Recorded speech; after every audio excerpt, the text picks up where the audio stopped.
Hi, welcome to the Mid-Hudson Valley 2011 eWeek project. This year we're going to focus on IBM's Smart Water initiatives, and specifically filtration. This year we're going to be doing candy filtration, which should be a treat for the kids. In this year's project, we're going to have Skittles, which are going to represent the water. We're going to have the larger starburst, which are going to represent very large particles. And then the mini M&Ms, which are going to represent, really small particles that we want to filter out of the water, which is the Skittles.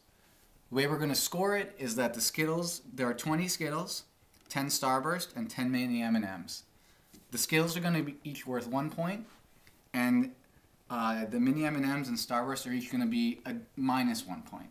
So the goal is to have a cup in the end where you just have Skittles. And so we're going to count the number of Skittles versus the number of other materials. So for every Skittle they get 1 point, for every mini M&M or starburst they get -1 point. So it's a pretty easy concept. For our materials, we're going to be using styrofoam cups and plastic or wooden coffee stirrers. We're going to be giving them 3 cups to begin with and 10 coffee stirrers.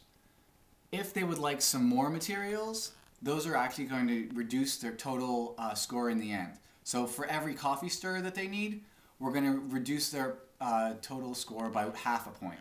So that means if they need another 10, so if they need a total of 20 coffee stirrers, their final score, whatever it is, we'll subtract off -5 from that to get the final, point score for them. So let's give it a try. So right now I've built a 3-stage filter. The first stage is just a coarse grid of coffee stirrers.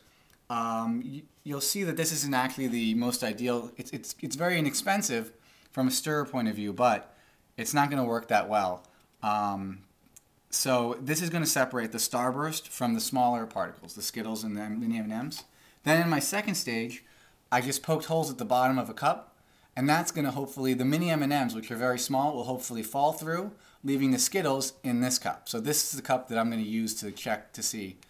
And then the final one, I just put 2 stirrers through to make some separation between the final stage and the second stage. So let's give it a try. I've got my materials, so I'm going to put them all in. Just testing.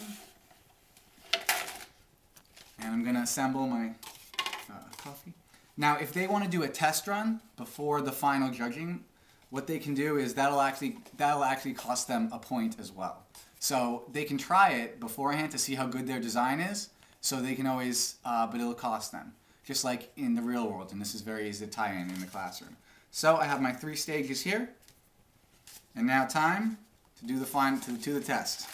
Here we go. All right, and now a little bit of shaking. We're going to shake for 5 seconds. 4, 5. All right, now let's see how we did. So I take this off, and I see this is going to be my final cup, the middle cup. I see that I was able to, I have quite a bit of Skittles in here, but there's actually some small M&Ms too. But let's look at the first stage and see how we did.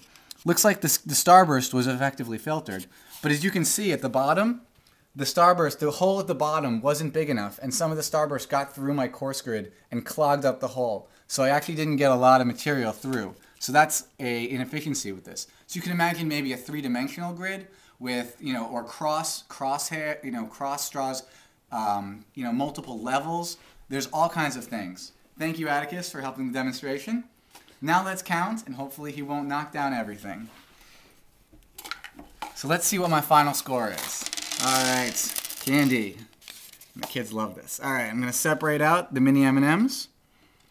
And you can see if I showed the, let's see. We have 1, 2, 3, 4, 5, 6, 7, 8 mini M&Ms. But I have 2, 4, 6, 8, 10, 12, 14, 15. So this is great. My total score in the end is 15 minus 8, which is 7. So that's now my score. And now I'm going to compete against the other groups.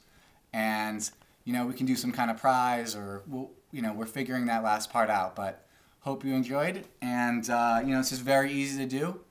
And that's about it. Feel free to ask any questions if you have any. Take care.